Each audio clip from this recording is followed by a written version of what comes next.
जब उनके घर के जो बड़े इंसान थे, जो कमाने वाले थे, जो मेन इंसान थे, उनकी डेथ हो गई। अभी ये तीनों जन एकदम से टूट से गए थे। ऐसे हो गया था कि इनकी हालत एकदम ख़राब हो गई। मतलब वो जो उनके घर से जो स्मेल आ रही थी वो इसकी बॉडी की आ रही। तो उनकी मम्मी बहुत ज़्यादा शॉक होने लगती है कि ऐसा कैसा पॉसिबल है कि कोई इंसान जिंदा है और उसकी बॉडी के अंदर पार्ट्स सड़ रहे। मतलब कुछ 2 महीने में उनके घर से मतलब 2 इंसान की जान चली गई है। हेलो गाइस, कैसे हो आप लोग। बहुत दिनों के बाद लॉन्ग वीडियो आया है आज और आप लोग इंतज़ार करते हो लॉन्ग वीडियो का, बट अभी से कंटिन्यू आएगा और ये रेगुलर रहेगा। सो आप प्लीज़ देखो और सब्सक्राइब कर दो और प्लीज़ लाइक करो एंड कमेंट करो। और आज की जो स्टोरी है वो बहुत ज़्यादा खतरनाक और बहुत ज़्यादा डरावनी स्टोरी है। स्टोरी यहाँ से स्टार्ट करते हैं हम लोग। एक फैमिली था जो कि बहुत हैप्पीली रहता था और बहुत अच्छा खासा अमीर घर की फैमिली थी और उनकी फैमिली में सिर्फ 4 ही मेंबर थे और चारों मेंबर एक दूसरे के साथ बहुत ज़्यादा खुश थे। और फैमिली में ऐसा होता है कि जो पेरेंट्स है वो बच्चों को बहुत ज़्यादा ध्यान देने लगते हैं, तो उनके फैमिली में भी ऐसा ही था। उनके मम्मी पापा और एक बेटा और एक बेटी, चारों बहुत ज़्यादा हैप्पीली रहते थे। बट उनको एक ही ख्वाहिश था कि उनको एक बड़ा सा बंगलो लेना था और उस बंगलो की वजह से वो बहुत कुछ कोशिश कर रहे थे, बहुत ट्राई कर रहे थे कि उनको एक अच्छा खासा बंगलो मिल जाए और थोड़ा रीज़नेबल प्राइस में मिल जाए। तो बहुत टाइम देखने के बाद उनको एक बंगलो मिलता है और आगे जो स्टोरी के ट्विस्ट आने वाला है ना, इसी बंगलो के वजह से उन चारों की जान चली जाती है। स्टोरी को ध्यान से देख। उनको एक अच्छा खासा बंगलो मिल जाता है और एक अच्छी सोसाइटी में मिल जाता है, जो कि बंगलो बहुत ज़्यादा दिन तक खाली था, बट उनको एक अच्छा रिजनेबल प्राइस में मिल जाता है और चारों को पसंद आता है। रूम देखते ही उनको पसंद आ जाता है, पूरा बंगलो में घूमते और पूरा बड़ा सा बंगलो था। चारों जन ने देखा और एक एक्साइटमेंट में सब अपने अपने रूम डिसाइड कर दिया और रूम जब बंगलो जबकि खाली था, इसकी वजह से वो तुरंत ही शिफ्ट होने वाले थे और उनका जो ख्वाहिश था वो पूरा हो गया था। अभी जो उनके पापा थे वो एक खुद बिजनेस करते थे और उनकी मम्मी जो थी वो हाउसवाइफ थी और उनकी बेटी जो थी जिसका नाम था रिया और बेटा जो था वो था अर्जुन। और अर्जुन अभी कॉलेज में पढ़ता था और रिया कुछ उसका स्टडी का कुछ रिलेटेड कुछ तैयार कर रही थी, जो कि उसको आगे जाके जॉब करना। तो फैमिली अच्छी खासी थी और अच्छा खासा खुशी खुशी रहते थे। उनको अभी उनकी जो सपनों की बंगलो मिलना था वो मिल गया था और वो बहुत जल्दी जल्दी शिफ्ट होना चाहते। कुछ ही दिन में वो लोग अपना जो होम टाउन था उसको रेंट में डाल देते और वो बंगलो में शिफ्ट हो जाते। और जैसे ही वो वहाँ पे शिफ्ट होते बहुत ज़्यादा इंजॉय करते, बहुत ज़्यादा खुशी खुशी रहते और जैसे ही उनको कुछ 3-4 दिन उस बंगलो में बीतता है, उनको ऐसे फील होने लगता है जैसे कि उस चारों के अलावा भी उनके घर पे कोई है, बट ये फील ही नहीं कर पा रहे थे। मतलब वो चीज़ को एक्सेप्ट ही नहीं करना चाहते कि ऐसा कोई प्रॉब्लम हो भी सकता है, क्योंकि जब हम अपने पसंदीदा या अपने पसंदीदा कोई जगह पे रहने जाते हैं ना, हम लोग सिर्फ पॉजिटिव पॉजिटिव देखते हैं और न्यू जगह थी और वो लोग बहुत ज़्यादा इंजॉय कर रहे थे। इसकी वजह से वो कुछ ही बुरा हो ये नहीं चाहते। जो अर्जुन था वो अपना कॉलेज में स्टडी करता था और वो अपना रूम में आता था। जैसे ही अपने रूम में आता था उसको एक अजीब सी स्मेल आती थी, बट वो उसने अपनी मम्मी को बताया तो उसकी मम्मी ने बोला कि ठीक है, मैं सर्वेंट को भेज के वहाँ पे क्लीन करवा देती हूँ। बट अर्जुन को ये रोज़ आने लगती थी। रोज़ उसके कमरे में वो जैसे ही जाता था उसका अजीब अजीब सा स्मेल आने लगता था और यही चीज़ जब कंटिन्यू होने लगा तो उसकी मम्मी ने बोला कि ठीक है चलेगा, एक काम करो आप दूसरा रूम में शिफ्ट हो जाओ और वो रूम को मैं गेस्ट रूम बना लूँगी या फिर कुछ और करेंगे, या तो छोड़ दो आप वो रूम को, आप दूसरे रूम में शिफ्ट हो जाता है। जैसे ही वो दूसरे रूम में शिफ्ट होता है, अभी उनकी जो पापा मम्मी के रूम में वहाँ पे उनको स्मेल आना स्टार्ट होता है और बहुत अजीब अजीब से स्मेल आना स्टार्ट होता है। तो उनकी मम्मी रोज़ मतलब घर पे सर्वेंट लोग जो रहते हैं उनको बुलाती है और क्लीन करवाती है, रूम स्प्रे डालती, हर एक चीज़ करती है। और जैसे उस दिन करती है, क्लीन अप करती है, उसके 2 दिन के बाद वापस वही स्मेल आने लगती है। और ये चीज़ें जब कंटिन्यू होने लगती है तब उनकी मम्मी उनके पापा से बताती कि ऐसा सा स्मेल आने लगी है। तो उनके पापा बोलते कि शायद ना हम लोग को थोड़ा सा मतलब क्लीन अप करना चाहिए था अच्छे से, और हम लोग ने घाई घाई के चक्कर में हम लोग जल्दी जल्दी में यहाँ पे शिफ्ट हो गए, इसके वजह से शायद ऐसा कुछ स्मेल आ रहा होगा। एक काम करते हम लोग का ना इसको प्रॉपर एक क्लीन अप करते और फिर उसके बाद शायद सब कुछ ठीक हो जाए।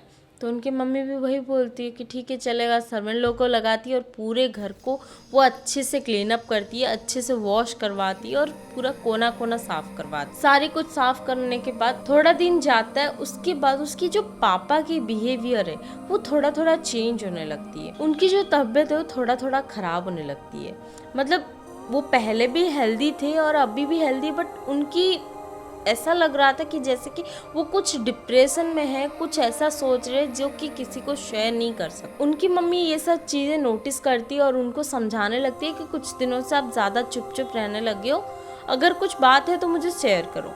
बट उनके पापा कोई भी बात शेयर नहीं करते थे। ऐसा हो के एक ऐसा टाइम आता है जिस टाइम पे उनके पापा को हॉस्पिटलाइज होना पड़ता है। जैसे ही वो हॉस्पिटलाइज होते हैं, उनके घर पे अभी कोई नहीं है, अभी तीनों जन हॉस्पिटल में ही जाते हैं, उनका ट्रीटमेंट चालू है और अचानक से ये सारी चीज़ें हुआ है।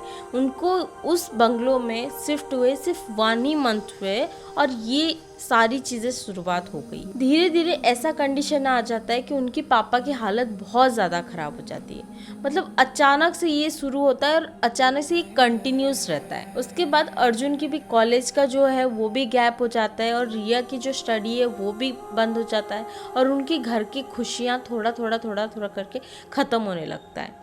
जब ये चीज़ें कंटिन्यू होने लगती है तो उनकी मम्मी सोचती है कि शायद मैं घर पे कुछ पूजा वगैरह करूं, बट आप ट्रस्ट नहीं करोगे, वो जितना भी सोचती है कि मैं कुछ पूजा वगैरह करूं, उनकी पापा की तबीयत और ज़्यादा ख़राब होने लगती है और ऐसे हो के उनकी पापा की डेथ हो जाती है। जब उनके घर के जो बड़े इंसान थे, जो कमाने वाले थे, जो मेन इंसान थे, उनकी डेथ हो गई। अभी ये तीनों जन एकदम से टूट से गए थे। ऐसे हो गया था कि इनकी हालत एकदम ख़राब हो गई। फिर भी उनकी मम्मी खुद को हिम्मत देती है और सोचती है कि चलो जो हो गया सो हो गया, अभी कुछ कर नहीं सकते। तो वो अपनी फैमिली को फिर से संवारने लगती है, खुद स्ट्रांग बनती है और अपने बच्चों को संभालने के लिए लगती है। जैसे ही वो उनको संभालते संभालते कुछ 15 दिन बीतता है, उसके बाद ये सारी चीज़ें अर्जुन के साथ स्टार्ट हो जाता है।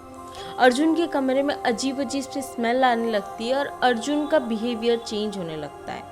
तो उनकी मम्मी उनको बहुत ज़्यादा नोटिस करने लगती है कि इसको अभी क्या हो गया। उनकी पापा की जस्ट डेथ होके 15 ही दिन हुआ। अर्जुन कोई भी बात शेयर नहीं करता है, एकदम साइलेंट हो जाता है, दोस्त लोग के बात छोड़ देता है, किसी से वो बात नहीं करता है, कॉलेज आना छोड़ देता है, किसी से भी बात नहीं करता है और अपने कमरे में वो चुपचाप शांत बैठा रहता है हमेशा। ये चीज़ें उनकी मम्मी ने बहुत ज़्यादा नोटिस किया और अभी अर्जुन की भी तबीयत वैसी ही खराब होने लगती है जैसे उसकी पापा की हुई थी। तो उनकी मम्मी उसको हॉस्पिटल लेके जाती है और सारी चेकअप करवाती है, सारी ट्रीटमेंट स्टार्ट होता है। बट डॉक्टर बोलती है कि इनकी बॉडी की ऑर्गन्स अंदर से सड़ रहे, मतलब वो जो उनके घर से जो स्मेल आ रही थी वो इसकी बॉडी की आ रही। तो उनकी मम्मी बहुत ज़्यादा शॉक होने लगती है कि ऐसा कैसा पॉसिबल है कि कोई इंसान जिंदा है और उसकी बॉडी के अंदर पार्ट सड़ रहे। ये बहुत अजीब सी बात है। बट उनका ट्रीटमेंट चालू रहता है। बहुत ज़्यादा ट्रीटमेंट करने के बाद भी वो उनको बचा नहीं पाते और अर्जुन की डेथ हो जाती है। मतलब कुछ 2 महीने में उनके घर से मतलब 2 इंसान की जान चली गई है। और ये चीज़ उनकी मम्मी को समझने में अभी और भी टाइम है। जब से वो इस बंगले में आए तब से उनके साथ ये सारी चीज़ें हो रहा है। ऐसे हो के कुछ दिन जाता है और ये सारी चीज़ें फिर रिया के साथ स्टार्ट होती है। बट उनके मम्मी के साथ और कोई भी सहारा नहीं था, इसीलिए वो अपनी बेटी को बहुत ज़्यादा प्रोटेक्ट करती है, उनके साथ साथ रहती है, क्योंकि इसके अलावा उनके पास और कोई काम नहीं है। वो बहुत ज़्यादा टूट चुकी है। अभी उनके घर की हालत एकदम ख़राब हो गई है और उनकी हर एक खुशियाँ चली गई है उनके घर से। तो वो अपनी बेटी को एकदम अपने गले से लगा के रखती है और हमेशा उसके ऊपर ज़्यादा ध्यान देने लगती है। बट उनकी मम्मी को नहीं पता था कि रिया के साथ भी वही सारी चीज़ें होने लगी है जो उन दोनों के साथ हुआ था। और अब रिया की हालत इतना ज़्यादा ख़राब हो गई है कि रिया उनको इंटरप्ट करना स्टार्ट कर दी है। मतलब ये जो एंटिटी है वो उनके सामने आना स्टार्ट कर दिए और उनके साथ कन्वर्जेशन भी करती थी। मतलब जैसे कि रिया कोई भी हरकतें करती थी तो उनकी मम्मी उनको चिल्लाती थी या समझाती, वो जो एंटिटी है वो उनसे बात करने लगती। तो उनकी मम्मी इस सब चीज़ों देख के बहुत ज़्यादा परेशान होने लगती है और वो कोशिश करती है कि कैसे भी मैं अपनी बेटी को नहीं खो सकती, क्योंकि ऑलरेडी मैंने 2 जन को खो दिया है तो मैं इसको नहीं खो सकती। हॉस्पिटल के थ्रू अगर कुछ नहीं हो रहा है तो मैं शायद दूसरा रास्ता पकड़ना चाहिए, क्योंकि जब हमारे साथ हमारे घर पे ऐसे कुछ होता है ना तो हम लोग कुछ ऐसे ही सोचते हैं कि शायद कुछ भूत प्रेत का होगा या कोई ब्लैक मैजिक का होगा। हम लोग यही सब सोचने लगते हैं क्योंकि बात बहुत आगे बढ़ गई थी। तो उनकी मम्मी ट्राई करती है कि कहीं से मुझे कोई बाबा वगैरह मिले, कोई हवन वगैरह करने के लिए मिले, जिसकी वजह से मैं इसको बचा सकूं और ये सारी चीज़ों से छुटकारा मिल सके। तो वो उनके ख़ानदान में जितने भी लोग थे सबसे कांटेक्ट करना स्टार्ट कर देते कि इसका सल्यूशन क्या है, बट उनको कोई भी इसका सल्यूशन नहीं बता पाता है। और जितना टाइम वो सब करने में लगी थी उतना टाइम से रिया का तबीयत खराब होने लगा था और रिया का कंडीशन एकदम ख़राब हो गया था। उनकी बॉडी की हालत एकदम ख़राब हो गया था।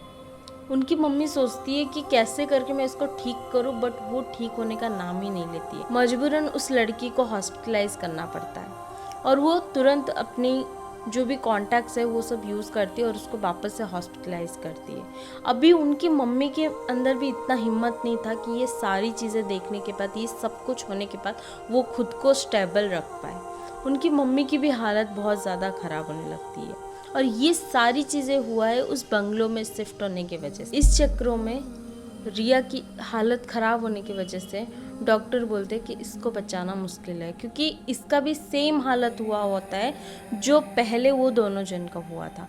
वो दोनों जन का भी बॉडी के अंदर से सड़ा हुआ था और रिया के साथ भी वही चीज़ें हो रहा था।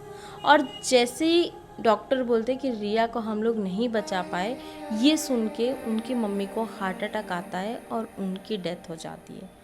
मतलब चारों जन की डेथ कुछ 3 मंथ्स में हो जाती है। तो आप सोचो कि इसमें ये घर का श्राप की वजह से हुआ या फिर किस रीज़न की वजह से हुआ, उनके खानदान वालों को किसी को नहीं पता, क्योंकि कोई भी इनके साथ नहीं रहता था। कुछ कुछ चीज़ें होती है जो कि श्रापित होती है और हमें नहीं पता होता है। तो ऐसी कोई भी घर पे अगर आप शिफ्ट होते हो तो प्लीज़ हवन वगैरह करवाओ और पूजा पाठ करवाने के बाद ही जाओ। अगर आपको हमारी स्टोरी अच्छी लगती है तो प्लीज़ लाइक करो, शेयर करो एंड सब्सक्राइब करो। Thank you so much.